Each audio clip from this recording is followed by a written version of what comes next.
Le royaume du divin fiat chez les créatures. Le livre du ciel. Tome 23.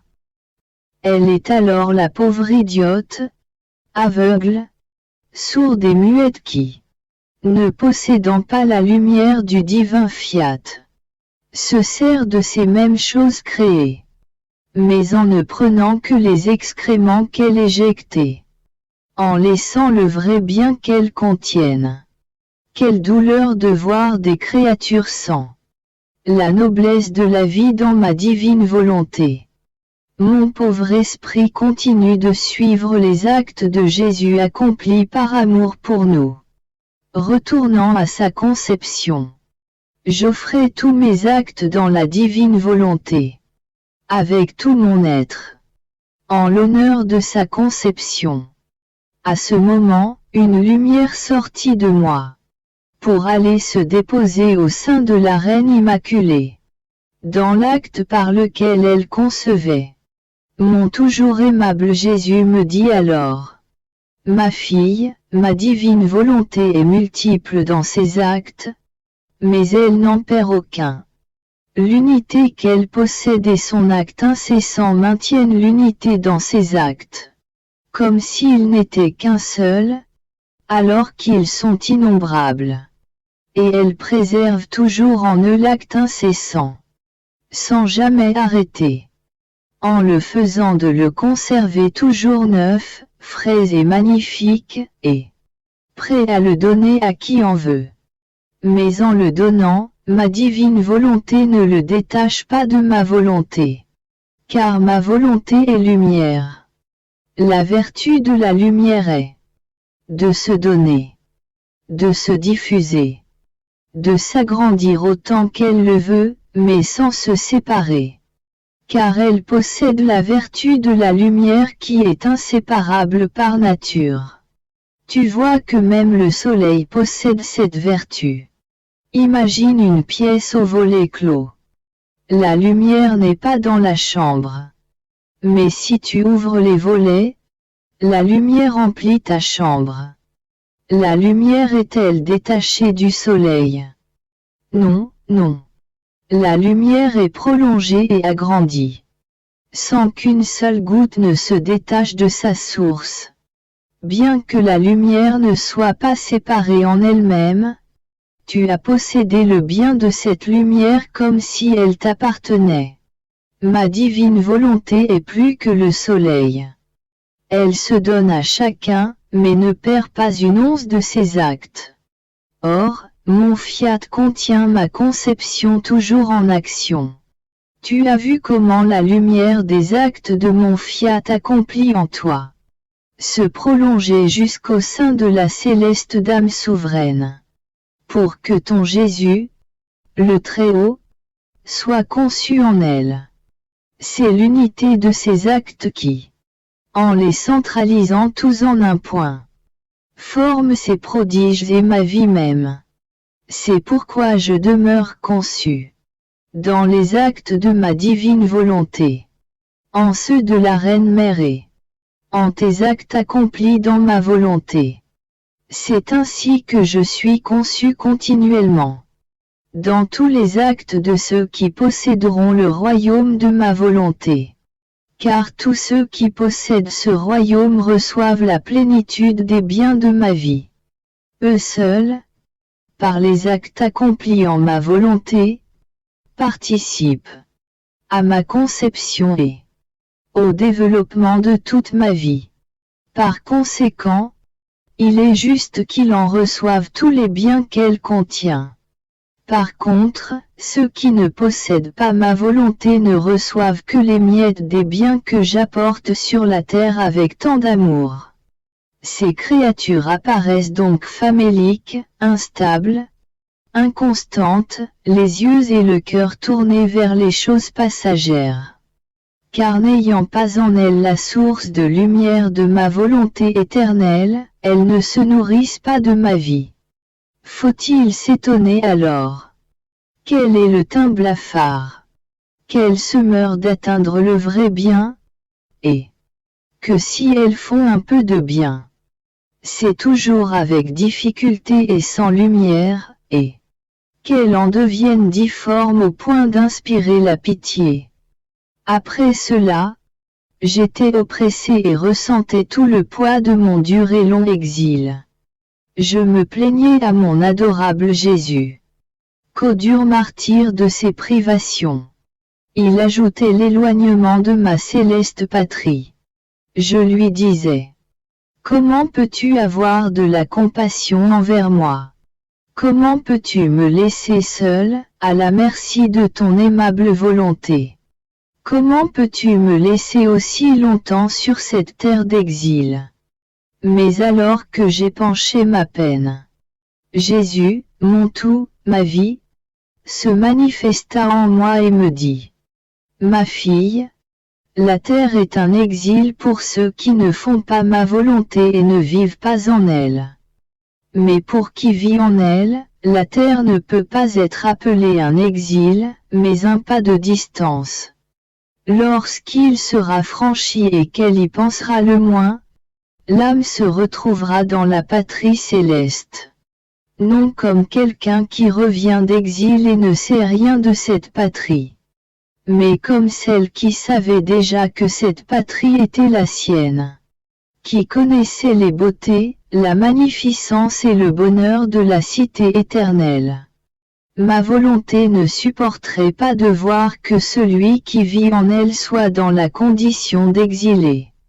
Pour que cela soit, ma volonté devrait changer la nature, le régime, entre celui qui vit dans ma volonté au ciel et celui qui vit sur la terre. Ce que ma volonté ne peut pas et ne veut pas faire. Est-ce que c'est l'exil pour celui qui sort de sa maison pour s'en éloigner d'un pas?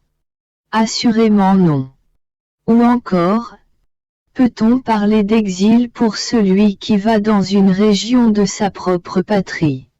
L'exil, ma fille, signifie une circonférence d'espace d'où il est impossible de sortir. La privation des biens. Le travail forcé sans possibilité de s'en exempter. Ma divine volonté ne sait pas comment faire ces choses. Et cela, tu le vois, tu en fais l'expérience. Ton âme n'a pas une circonférence de lieu ni d'espace. Elle peut se transporter partout, dans le soleil, dans le ciel. Tu as parfois fait tes petites échappées aussi haut que les régions célestes. Et combien de fois ne t'es-tu pas immergé dans la lumière infinie de ton Créateur? Ou n'as-tu pas la liberté d'aller dans la mer, dans l'air, partout? Ma volonté elle-même en est ravie, elle t'y pousse et te donne l'envie de te rendre partout. Elle serait malheureuse de voir celle qui vit en elle bloquée et sans liberté.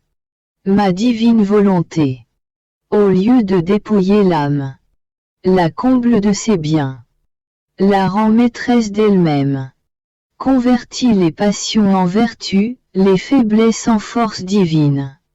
La divine volonté apporte des joies et des bonheurs sans nombre. Elle donne par grâce ce qu'elle est par nature, fermeté et immutabilité éternelle. L'exil est pour celui qui est tyrannisé par ses passions, sans pouvoir sur lui-même, incapable d'aller et venir dans son Dieu. Et s'il pense faire quelque bien, ce bien est mélangé et entouré de ténèbres.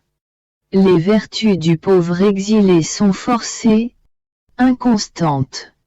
Il est esclave de ses propres misères et cela le rend malheureux. C'est tout le contraire pour celui qui vit dans ma divine volonté. Je n'aurais moi-même pas toléré de te garder si longtemps en vie si tu étais en exil. Ton Jésus t'aime trop. Comment aurais-je pu supporter de te garder en exil? Et si je le tolère, c'est parce que je sais que ma volonté ne maintient pas sa petite fille en exil, mais dans ses biens, dans sa lumière, libre et maîtresse d'elle-même, dans l'unique but de former en toi son royaume et afin que tu puisses l'implorer pour le bien de la famille humaine. Et tu dois en être heureuse, sachant que tous les désirs, les aspirations et les soupirs de ton Jésus sont pour le royaume de ma volonté sur la terre, ma complète gloire.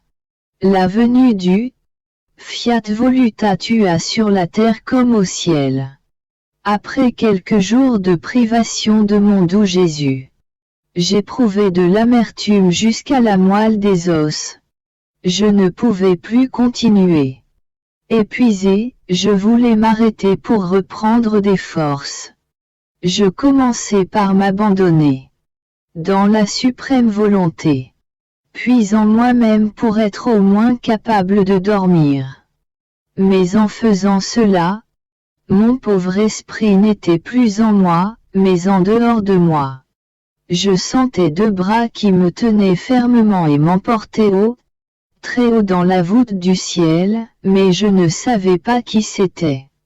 J'avais peur, et une voix me dit « N'aie pas peur, mais regarde en haut. » Je regardai et je vis le ciel s'ouvrir et mon Jésus tant désiré qui descendait vers moi. Nous nous sommes précipités l'un vers l'autre. Il m'a serré dans ses bras et je l'ai serré dans les miens. Dans ma douleur, je lui dis, « Jésus, mon amour, comme tu m'as fait attendre.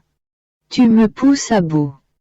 Il est clair que ton amour pour moi n'a plus l'ardeur d'autrefois. » Comme je disais cela, Jésus eut une expression de tristesse, comme s'il ne voulait pas entendre mes plaintes, et en même temps, de la hauteur où nous étions, je vis descendre une forte pluie et plusieurs régions furent inondées.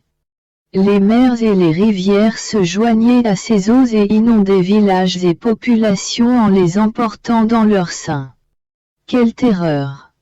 Et Jésus, très affligé, me dit, « Ma fille, tout comme tu vois ces eaux descendre du ciel en torrent pour inonder et emporter avec force dans la tombe des villes entières, ma divine volonté, mieux que des eaux, crée ces inondations, non en un temps ni en certains lieux, mais toujours et par toute la terre, et elle déverse ses fortes et hautes inondations sur chaque créature.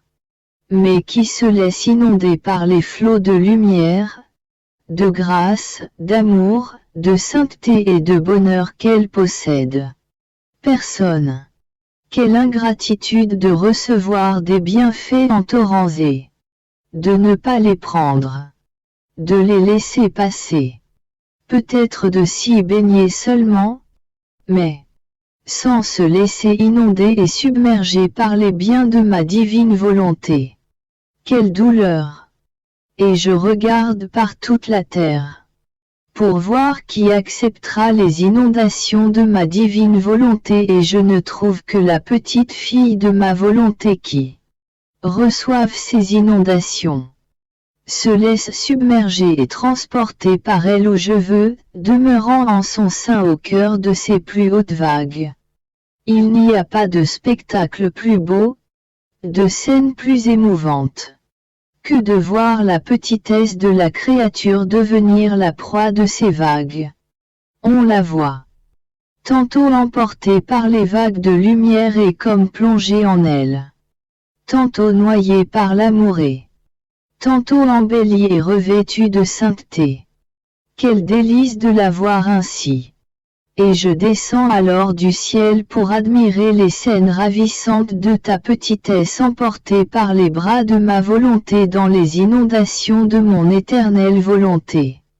Et tu dis que mon amour pour toi a diminué. Tu te trompes. Tu sais que ton Jésus est fidèle en amour, et lorsqu'il te voit dans les bras de ma volonté, il t'en aime encore davantage. Cela dit, il disparut et je restai abandonné dans les vagues du divin Fiat. De retour, mon aimable Jésus ajouta, « Ma fille, ma volonté possède l'unité. Celui qui vit en elle vit dans cette unité. Et sais-tu ce que signifie unité? Cela veut dire un. Ce un qui peut embrasser toute chose et toute personne, peut tout donner car il contient tout. Ma divine volonté possède l'unité de l'amour et de tous les amours unis ensemble. Elle possède l'unité de sainteté et renferme toutes les saintetés. Elle possède l'unité de beauté et renferme en elle-même tout ce qui est possible et imaginable en beauté. En somme, ma volonté contient l'unité de lumière, de puissance, de bonté et de sagesse. L'unité véritable et parfaite, étant une, doit posséder tout. Et ce tout est un tout de force égale.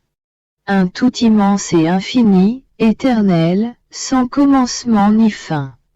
C'est pourquoi quiconque vit dans cette unité vit dans les immenses et très hautes vagues qu'elle possède, de telle sorte que l'âme ressent la domination de cette unité de force, de lumière, de sainteté, d'amour, etc. Ainsi, dans cette force une, tout est lumière pour l'âme. Tout se change en sainteté, en amour, en puissance, et tout lui apporte la connaissance de la sagesse de cette unité. C'est pourquoi la vie dans ma volonté est le plus grand miracle et le parfait développement de la vie divine dans la créature. Le mot « unité » veut dire tout, et l'âme prend tout en vivant en elle. Après quoi je continuai ma ronde dans les actes du divin fiat. Arrivé dans les mers de ma céleste maman, qu'elle avait faite dans l'unité avec le divin fiat, je pensais. Ma maman souveraine n'avait pas d'intérêt à implorer le royaume de la divine volonté, car elle l'avait obtenu dans l'unité où elle vivait. Comme elle a obtenu le royaume de la rédemption, elle aurait obtenu le royaume de la divine volonté. Mon doux Jésus, se manifestant en moi, me dit: Ma fille, il semble l'intérêt de notre Reine-Mère était pour le royaume de la rédemption. Ceci n'est pas vrai. C'était ainsi en apparence. Intérieurement tout était pour le royaume de ma divine volonté. Car elle qui en connaissait toute la valeur et la gloire aux yeux de son Créateur, ainsi que la totalité de ses biens pour les créatures, ne pouvait demander rien de moins que le royaume de l'éternel fiat. Mais en obtenant la rédemption, elle posait les fondations du royaume de ma volonté. On peut dire qu'elle en a préparé les matériaux. Il est nécessaire que soient réalisées les petites choses pour en obtenir de plus grandes. Il fallait donc qu'elle forme d'abord le champ de la rédemption, avant de construire l'édifice du royaume du divin fiat. Si un royaume n'est pas formé, comment un roi peut-il dire qu'il possède son royaume et qu'il y règne? Plus encore, la Dame souveraine du ciel est seule et unique dans la gloire de la patrie céleste, car elle est la seule et unique à avoir formé sa vie tout entière dans ma volonté. Et une mère aime et désire que ses enfants possèdent la même gloire. Au ciel, elle ne peut communiquer l'entièreté de la gloire, de la grandeur et de la souveraineté qu'elle possède, car elle ne trouve pas de créature ayant vécu la même vie continuelle dans la même divine volonté. Par conséquent, elle attend avec impatience les enfants du royaume de la divine volonté afin de pouvoir se refléter en eux et leur dire: J'ai mes enfants qui sont égaux à moi dans ma gloire. Je suis à présent plus qu'heureuse, car ma gloire est la même que celle de mes enfants. Le bonheur d'une mère est plutôt celui de ses enfants que le sien propre.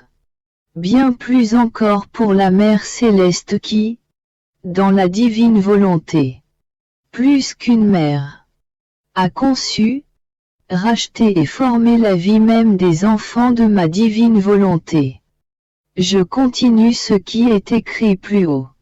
Alors, je me disais, mon Jésus bien-aimé dit que sa gloire de la part de la création et la gloire de tous les bienheureux seront complètes. Lorsque la divine volonté sera connue sur terre et son royaume formé, et que les enfants de ce royaume occuperont leur place dans la patrie céleste, réservée pour eux seuls. Et je pensais, au ciel, il y a la reine souveraine qui avait cette plénitude de vie de la divine volonté, que personne, je crois, ne pourra jamais atteindre. Pourquoi alors la gloire de Dieu n'est-elle pas complète de la part de la création? Il me venait alors beaucoup d'autres doutes et de penser qu'il n'est pas nécessaire de mettre par écrit. Je ne répète que ce que Jésus m'a dit. Ma fille, tu es trop petite. Tu mesures avec ta petitesse la grandeur infinie de mon inatteignable sagesse. La créature, si sainte qu'elle puisse être, comme ma mère bien-aimée qui, bien qu'elle posséda la plénitude et la totalité de tous les biens de son Créateur et que le royaume de ma divine volonté régnait parfaitement en elle. Avec tout cela, ne pouvait pas épuiser toute l'immensité de tous les biens de l'être divin. Elle était comblée à Erasbord. Elle débordait au point de former des mers autour d'elle. Mais quand, à restreindre en elle-même et à embrasser tout ce que contient l'être suprême, cela lui était impossible. Même mon humanité ne pouvait en elle-même contenir toute l'immensité de la lumière créatrice. J'en étais complètement rempli, à l'intérieur et à l'extérieur de moi. Mais, oh, combien il en restait au dehors de moi! Car le cercle de mon humanité n'avait pas la grandeur nécessaire capable d'enclore une lumière aussi infinie. C'est pourquoi les puissances créées, de quelque nature qu'elles soient, ne peuvent épuiser la puissance incréée, ni l'embrasser ou la restreindre en elle-même. La grandeur de la Reine du ciel et mon humanité même se trouvaient face à leur Créateur. Dans la condition où tu peux te trouver toi-même lorsque tu t'exposes aux rayons du soleil. Tu peux te trouver sous le règne de sa lumière. En être revêtu et ressentir toute l'intensité de sa chaleur. Mais quant à être capable de restreindre en toi toute sa lumière et sa chaleur, cela te serait impossible. Cependant, même alors, tu ne peux pas dire que la vie de la lumière du soleil et de sa chaleur n'est pas en toi et autour de toi. Or, tu dois savoir que notre être divin, notre volonté créatrice, possède son mouvement incessant et toujours nouveau. Nouveau dans les joies, dans le bonheur. Nouveau dans la beauté. Nouveau dans l'œuvre que notre sagesse déploie dans la formation des âmes. Nouveau dans la sainteté qu'elle imprime. Nouveau dans l'amour qu'elle infuse. Elle possède cet acte nouveau et continuel. Ainsi elle a la vertu de faire toujours des choses nouvelles. Et si la Reine-Mère fut créée toute belle, pure et sainte, cela n'exclut pas que nous puissions faire d'autres choses nouvelles et belles, dignes de nos œuvres. De plus, dans la création, comme notre Fiat s'est mis à l'œuvre en créant toutes choses, il a également manifesté tous les nouveaux actes par lesquels il devait former les créatures, les beautés exceptionnelles qu'il devait communiquer, et la sainteté qu'il était censé imprimer en ceux qui auraient vécu dans notre divine volonté. Et comme le divin fiat n'avait ni sa vie ni son royaume dans les créatures, mais uniquement dans la Dame souveraine du ciel, il accomplit le premier prodige et miracle qui stupéfia et le ciel et la terre, et il attend les autres créatures qui doivent avoir sa vie et posséder ces autres royaumes pour y régner et former par notre acte nouveau des saintetés, des beautés et des grâces rares. Oh! Avec quelle impatience ma divine volonté attend ce nouveau champ d'action afin d'y manifester ces nouveaux actes. Ma divine volonté est semblable à un artisan capable de fabriquer des centaines de milliers de statues, toutes différentes les unes des autres. Il sait comment imprimer à chacune un détail de beauté, d'expression et de forme d'une grande rareté. On ne peut pas dire que l'une ressemble à l'autre. Il est incapable de faire des répétitions, uniquement des statues toujours nouvelles et toujours belles. Mais ma volonté n'a pas l'occasion de manifester son art. Quelle douleur ce serait pour un tel un artisan que cette inactivité. C'est le cas pour ma divine volonté. Ainsi, elle attend son royaume parmi les créatures pour y former des beautés divines encore jamais vues, une sainteté inouïe, une nouveauté jamais encore expérimentée. Ce n'est pas assez. Pour sa puissance qui peut tout. Pour son immensité qui embrasse tout. Pour son amour qui est inépuisable. Que d'avoir formé de son art divin la grande dame, la reine du ciel et de la terre.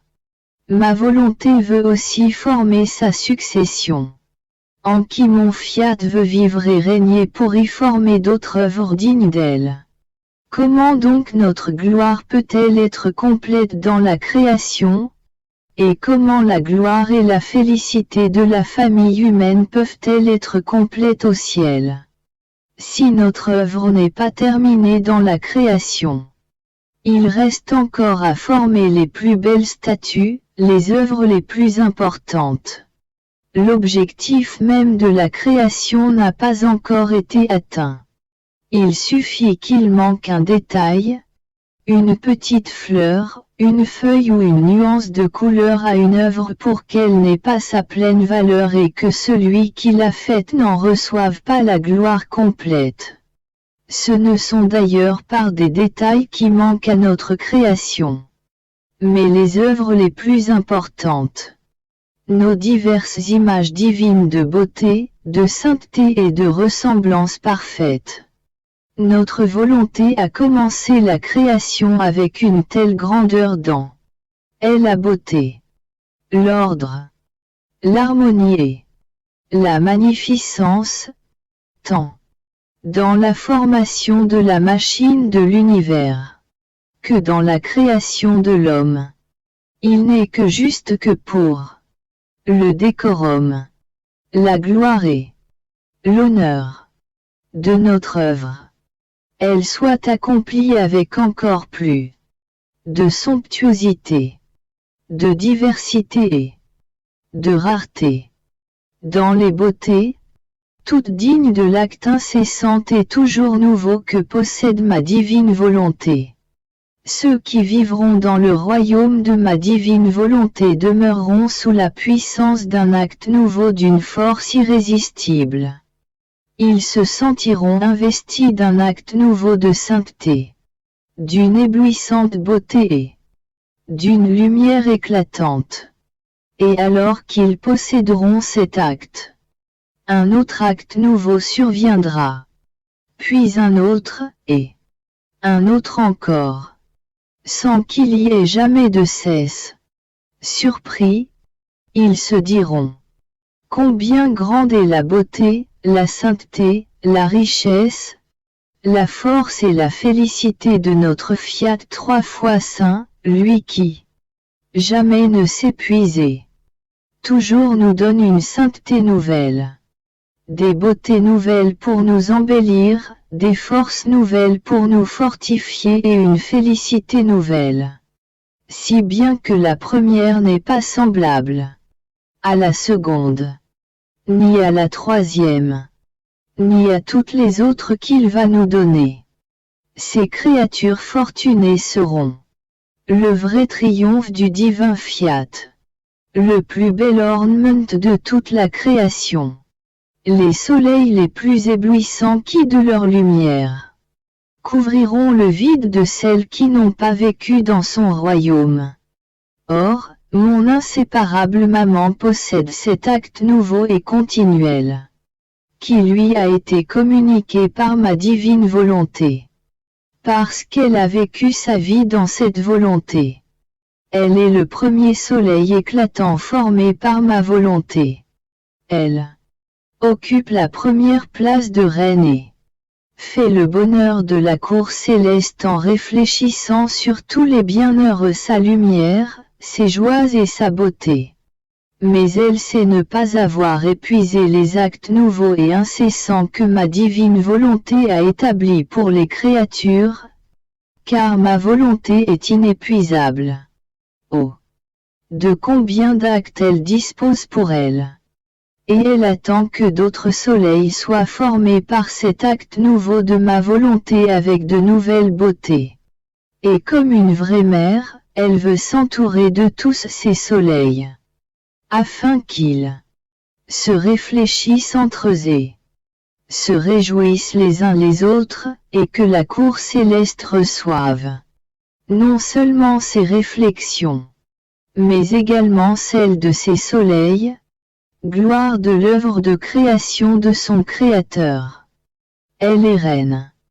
En elle, ma volonté a commencé à former le royaume de ma divine volonté. Et elle attend avec beaucoup d'amour les biens de ma volonté dans les créatures qui lui ressemblent. Suppose que dans la voûte des cieux, au lieu d'un seul soleil, d'autres soleils seraient formés, d'une beauté et d'une lumière nouvelle. La voûte du ciel n'en serait-elle pas plus belle? Bien sûr que oui. Et ces soleils ne répandraient-ils pas leur lumière les uns sur les autres? Les habitants de la terre ne recevraient-ils pas les réflexions et les bienfaits de ces soleils? Il en sera ainsi au ciel. Mieux encore. Quiconque aura possédé le royaume du fiat suprême sur terre, recevra les bienfaits communs infinis. Car la volonté qui les a dominés est une.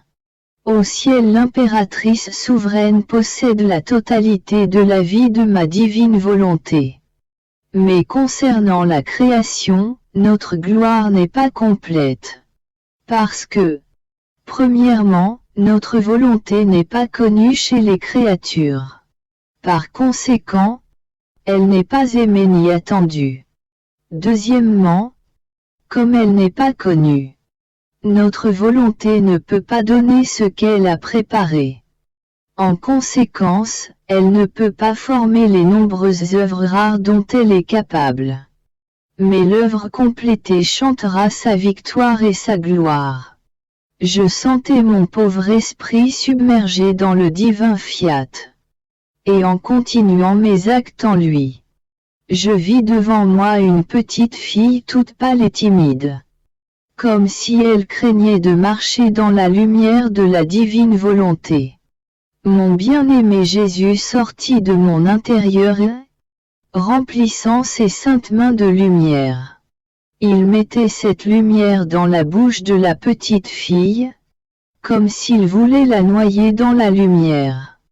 Il lui mettait de la lumière dans les yeux, les oreilles, le cœur, les mains et les pieds. La petite fille était revêtue d'une lumière qui l'illuminait, et elle restait là, mal à l'aise et craintive dans cette lumière. Jésus s'amusait à la couvrir de lumière et à voir sa gêne.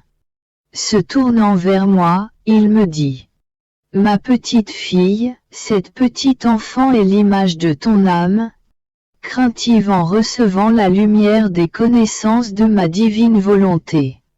Mais je vais te noyer dans tant de lumière que tu en perdras le reste de crainte de la volonté humaine. Car en moi il n'existe pas de ces faiblesses, mais du courage et une force divine insurmontable et invincible. Pour former le royaume de mon divin fiat dans l'âme. J'y place comme fondation toutes les connaissances de mon fiat.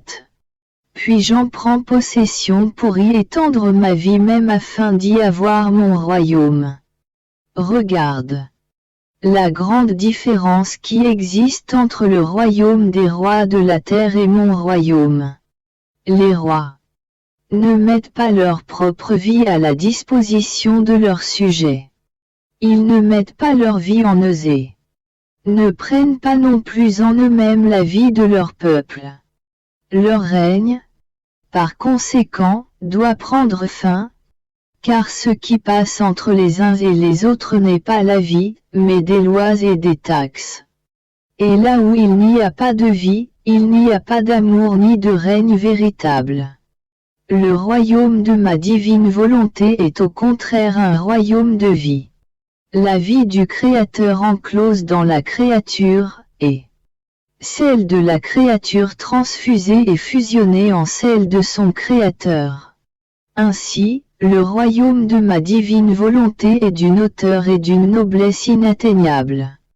L'âme y vient pour devenir reine. Et sais-tu de quoi elle devient reine? Reine de sainteté, d'amour, de beauté, de lumière, de bonté et de grâce. En somme, reine de la vie divine et de toutes ses qualités. Quel noble royaume est si plein de vie que ce royaume de ma volonté. Tu comprends maintenant la grande nécessité d'en avoir les connaissances. Elles n'en sont pas seulement la partie fondamentale, mais la nourriture, le régime, l'ordre, les lois, la belle musique, les joies et le bonheur de mon royaume. Chaque connaissance possède un bonheur distinct. Elles sont comme autant de clés qui formeront la divine harmonie de mon royaume. C'est pourquoi je mets tant de soin à t'apprendre les nombreuses connaissances de mon royaume et je te demande la plus grande attention en les manifestant, car elles forment la base et sont comme une formidable armée qui assure la défense et agit comme une sentinelle pour que mon royaume soit le plus beau, le plus saint et le plus parfait écho de ma patrie céleste. Jésus garda le silence, puis il ajouta: Ma fille, lorsque ma divine volonté veut sortir d'elle-même des connaissances ou un acte nouveau, le ciel et la terre l'honorent avec révérence et se mettent à l'écoute. Toute la création sent couler en elle un nouvel acte divin qui, tel un fluide vital, embellit toutes choses et elle les rend doublement heureuses. Et elles se sentent honorées par leur Créateur qui, par son fiat tout-puissant, leur communique ces nouvelles connaissances. Et elles attendent la disposition de cette connaissance dans la créature. Pour voir le nouvel acte de la divine volonté répété dans la créature. Afin d'avoir la confirmation du bien, de la joie et du bonheur que cette nouvelle connaissance apporte.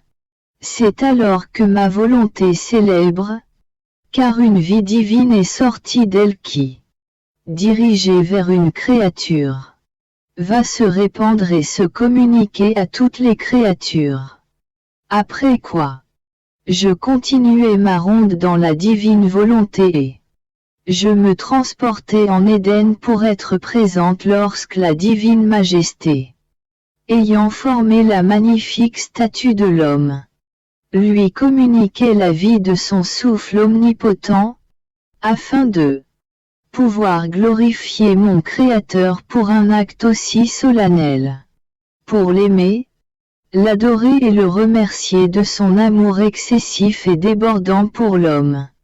Mon divin Jésus, se manifestant en moi, me dit: ma fille, cet acte de former et d'infuser la vie dans l'homme avec notre souffle tout-puissant était si tendre, si émouvant et d'une telle joie pour nous. Et tout notre être divin débordait de tant d'amour, qu'avec une force immense, il ravit nos qualités divines pour les infuser dans l'homme. En soufflant sur lui, nous avons tout versé en lui. Et avec notre souffle nous mettions notre être suprême en communication avec lui, de façon à le rendre inséparable de nous. Ce souffle n'a jamais cessé. Dans la création de tout l'univers, c'était notre volonté qui se constituait la vie de toutes choses. Elle donnait à l'homme non seulement notre fiat, mais avec notre souffle elle lui donnait notre vie même. Et notre souffle ne s'arrête pas, car il continue les générations des autres créatures pour les rendre inséparables de nous. Notre amour est si grand en faisant une œuvre, qu'une fois faite, la disposition de la faire demeure. C'est pourquoi l'ingratitude de l'homme est grande, car il désavoue, méprise et offense notre vie en lui. Et comme nous inspirons pour expirer à nouveau, nous inspirons l'homme en nous, mais nous ne sentons pas que l'homme vient en nous, car sa volonté n'est pas avec la nôtre et nous ressentons le poids de l'ingratitude humaine.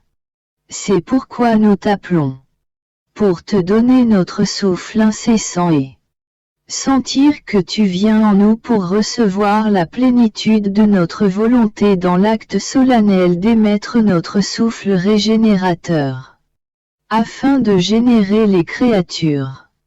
Je me sentais complètement abandonné dans le divin fiat, et mon pauvre esprit était saturé par sa lumière, sa beauté et son indescriptible félicité. Posséder la source de tous les biens. Jouir de l'immensité des mers infinies de toutes les joies. Posséder tous les attraits de beautés inépuisables, de beauté divine, au point de séduire Dieu lui-même, et vivre dans la divine volonté en établissant son règne dans l'âme, c'est une seule et même chose. Volonté de Dieu, combien tu es aimable, adorable et désirable, plus que ma propre vie. Ton règne est un royaume qui a le pouvoir de me débarrasser de tout ce qui ne se rapporte pas à sa lumière. C'est un royaume de sainteté qui me transforme non pas en la sainteté des saints, mais en celle de mon Créateur. C'est un royaume de bonheur et de joie qui fait fuir loin de moi toute amertume, tout trouble de l'esprit et toute contrariété. Comment les créatures peuvent-elles se disposer à recevoir un royaume aussi saint? Et pendant que je pensais cela et que mon pauvre esprit nageait dans l'immensité de la mer du divin fiat, mon aimable Jésus sortit de mon intérieur et, me pressant contre lui, tout en tendresse, il me dit: ma petite fille, tu dois savoir que notre amour débordait dans la création. Il débordait sans que personne eût mérité, même par un seul mot, un tel bien. Dans notre bonté et notre libéralité suprême et sans limite. J'ai créé avec munificence, ordre et harmonie, toute la machine de l'univers pour l'amour de celui qui n'existait pas encore. Après quoi, notre amour déborda encore davantage et nous avons créé celui pour qui toute chose avait été créée. Et nous opérons toujours avec une inégalable magnanimité de sorte que nous donnons tout, sans nous épuiser et sans que rien ne manque à notre œuvre, de munificence, de grandeur et de tout bien.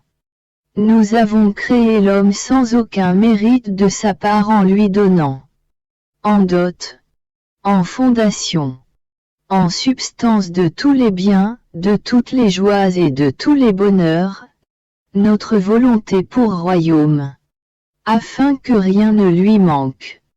Il avait une divine volonté à sa disposition, avec elle, notre être suprême. Quel aurait pu être notre honneur si l'œuvre de notre création avait été pauvre, dépourvue de lumière, sans la multiplicité de toutes les choses créées, sans ordre et sans harmonie, et avec notre précieux joyau, notre cher Fils, l'homme, sans la plénitude des biens de celui qui l'avait créé. Ce n'aurait pas été un honneur, pour qui possède tout et est capable de tout, de faire une œuvre incomplète. D'autant plus que notre amour, plus débordant que des vagues impétueuses, désirait se donner le plus qu'il pouvait jusqu'à combler notre précieux joyau de tous, les biens imaginables, et former autour de lui les mers débordantes que son Créateur avait placées en lui.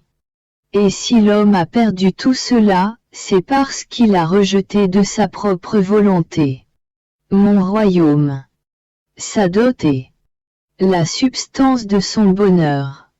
Maintenant, comme dans la création, dans mon amour débordant, le royaume de ma divine volonté a décidé qu'il veut avoir sa vie parmi les créatures. Dans sa magnificence, sans égard à leur mérite, ma volonté veut à nouveau leur donner son royaume.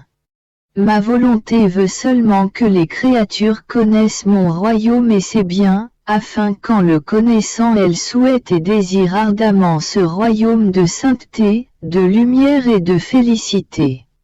Et tout comme une volonté l'a rejeté, une autre volonté l'appelle, le désire, et le presse de venir régner parmi les créatures. Tu vois ainsi la nécessité de ces connaissances, car si un bien n'est pas connu, il ne peut être ni voulu ni aimé.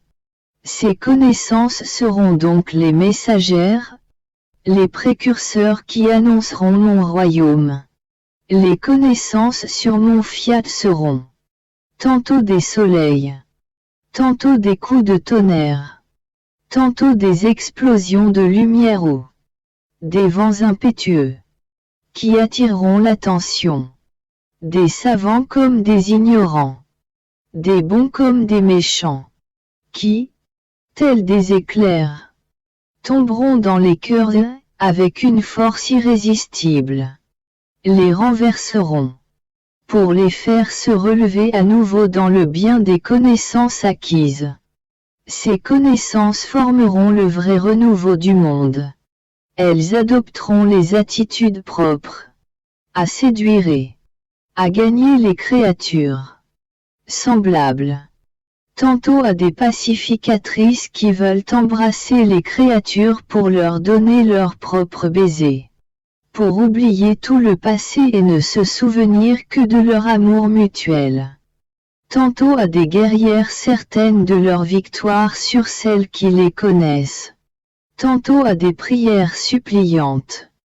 Ceux-ci ne cesseront que lorsque les créatures, vaincues par les connaissances de ma divine volonté, diront, vous avez gagné, nous sommes déjà la proie de votre royaume.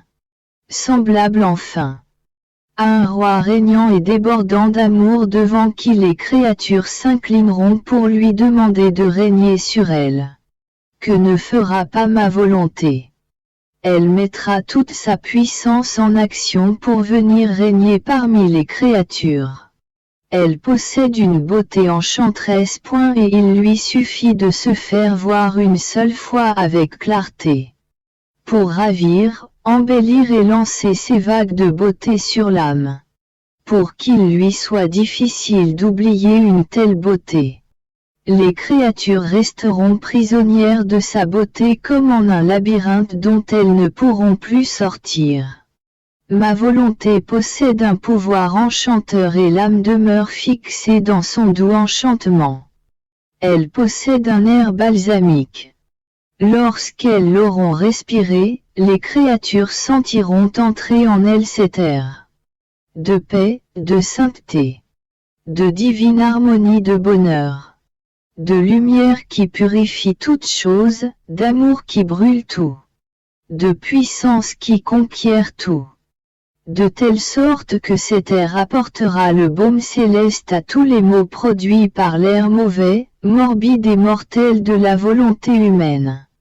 Tu peux voir que même dans la vie humaine, l'air agit de façon surprenante. Si l'air est pur, bon, sain, parfumé, la respiration est libre, la circulation du sang régulière, et les créatures sont fortes, en bonne santé avec de belles couleurs. Par contre, si l'air est mauvais, malodorant et infecté, la respiration est bloquée, la circulation sanguine irrégulière. Comme elles ne reçoivent pas la vie de l'air pur, les créatures sont faibles, pâles, maigres et à moitié malades. L'air est la vie des créatures, et sans lui, elles ne peuvent pas vivre. Il y a une grande différence entre le bon et le mauvais air. C'est la même chose pour l'air de l'âme. L'air de ma volonté maintient la vie pure, saine, sainte, belle et forte, telle qu'elle est sortie du sein de son Créateur.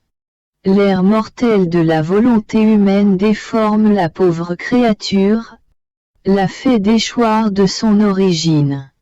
Et elle devient malade, faible au point d'inspirer la pitié. Puis, avec un accent de tendresse, il ajouta : « Oh, ma volonté ! Combien tu es aimable, admirable et puissante. Ta beauté ravit les cieux et garde sous le charme toute la cour céleste, de telle sorte que tous sont heureux de ne pouvoir détacher de toi leur regard. Oh, par ta beauté enchanteresse qui ravit toutes choses, ravit la terre, par ton doux enchantement, enchante toutes les créatures. Afin que la volonté de toutes soit une la sainteté, une la vie. Un ton royaume, un ton, fiat sur la terre comme au ciel. Je poursuivais mon vol dans la divine volonté et ma pauvre intelligence était comme fixée en elle. Je comprenais à sa lumière la grande différence entre l'action dans la suprême volonté et l'acte de la créature humaine, bon en lui-même, mais auquel manque la vie du divin fiat. Je me disais, une telle différence est-elle possible? Mon bien-aimé Jésus, se manifestant en moi, me dit, ma fille. La volonté humaine a formé la nuit dans les âmes de la famille humaine. Elles accomplissent de bonnes œuvres, même de très importantes. Étant donné que le bien est en lui-même lumière, elles ne peuvent émettre qu'une multitude de petites lumières, comparables à la lumière d'une allumette, d'une lampe à huile, ou d'une petite ampoule électrique. C'est en fonction du bien que comporte une action humaine, et de leur nombre, que seront formées des lumières faibles ou un peu plus fortes. Ces actions contiennent du bien, à cause de ces petites lumières. Ainsi ces créatures et celles qui les entourent ne sont pas dans les ténèbres. Mais elles n'ont pas la vertu de transformer la nuit en jour. Et elles ressemblent alors à des maisons ou à des villes qui ont l'avantage d'avoir de nombreuses ampoules électriques, qui sont susceptibles de s'éteindre, et qui ne pourront jamais transformer la nuit en jour. Car il n'est pas dans la nature de la lumière produite par l'industrie humaine de former, dans l'âme comme dans le corps, la pleine lumière du jour. Seul le soleil a cette vertu de pouvoir chasser l'obscurité et de former la lumière radieuse du grand jour qui éclaire et réchauffe la terre et tous ses habitants. Et là où il brille, le soleil communique son action vitale à toute la nature. Or, ce n'est qu'en vivant et en agissant dans ma volonté qu'il peut toujours faire jour. Lorsque l'âme agit, que ses actions soient grandes ou petites, elle opère sous le soleil éternel et immense de mon fiat dont la réflexion pénètre les actions de la créature pour y former des soleils, et elle peut jouir continuellement de la lumière du jour. Et comme ces soleils ont été formés en vertu de la réflexion du soleil de ma divine volonté, ils possèdent la source de lumière. Les actions humaines transformées en ce soleil de ma volonté sont alimentées par la source de lumière éternelle et ne sont par conséquent pas susceptibles de faiblir ou de s'éteindre. Vois-tu alors combien grande est la différence entre vivre et agir dans ma volonté, et vivre en dehors de ma volonté? C'est la différence qui existe entre une créature capable de former le soleil et de nombreux soleils, et celle qui peut produire un peu de lumière. Il suffit d'un seul soleil pour éclipser toutes les lumières. Toutes les lumières ensemble n'ont pas la vertu ni la force capable de surpasser un seul soleil. Cela apparaît encore plus clairement dans l'ordre de l'univers où toutes les lumières, quelles qu'elles soient, produites par l'industrie humaine, sont incapables de former le jour. Alors que le soleil créé par mes mains, bien qu'il soit seul, crée le jour. Car il possède la source de lumière que le Créateur y a placée. Et sa lumière n'est pas susceptible de diminuer. Elle est le symbole de tous ceux qui vivent dans ma volonté. Leurs actes contiennent un acte de vie divine. Une force créatrice qui a la vertu de former des soleils. Et ma volonté ne s'abaisse pas à former de petites lumières, mais des soleils qui ne s'éteignent jamais. Tu peux par conséquent comprendre que le bien produit par la volonté humaine, bien qu'il ne puisse pas performer le jour, est cependant toujours un bien pour l'homme. Les créatures reçoivent ce bienfait de la lumière dans la nuit de la volonté humaine. Elle leur est utile pour ne pas mourir dans l'épaisse ténèbre du péché. Ces lumières, bien que petites, leur indiquent la route, leur font voir les dangers, et attirent ma bonté paternelle sur ceux qui voient qu'ils peuvent se servir de la nuit de leur volonté humaine pour former au moins de petites lumières qui leur indiqueront la voie du salut. C'est exactement cela qui attira sur Adam notre tendresse et notre bonté paternelle. Il comprenait ce que signifiait la vie dans notre divine volonté dans ses actes, petits et grands, coulait notre vertu créatrice. Il revêtait les actes d'Adam du soleil du fiat éternel. Et ce fiat éternel, étant soleil, avait la vertu de créer autant de soleil qu'il le voulait. Se voyant privé de cette force créatrice, Adam ne pouvait plus former de soleil. Le pauvre essaya tant qu'il put de former de petites lumières. Il voyait la grande différence qui existait entre son premier état et celui qui suivit le péché. Sa douleur était si grande qu'il se sentait mourir à chacun de ses actes. Le pauvre Adam s'évertuait à produire ces petites lumières avec ses actes. Il émut l'être suprême qui admira son zèle. En vertu de quoi il maintint la promesse d'un Messie à venir. Je suivais la divine volonté. J'accompagnais tous les actes que mon doux Jésus avait accomplis sur terre. Il me les rendait présents et je les revêtais de mes « Je t'aime ». Je lui demandai par ses actes le royaume du divin fiat.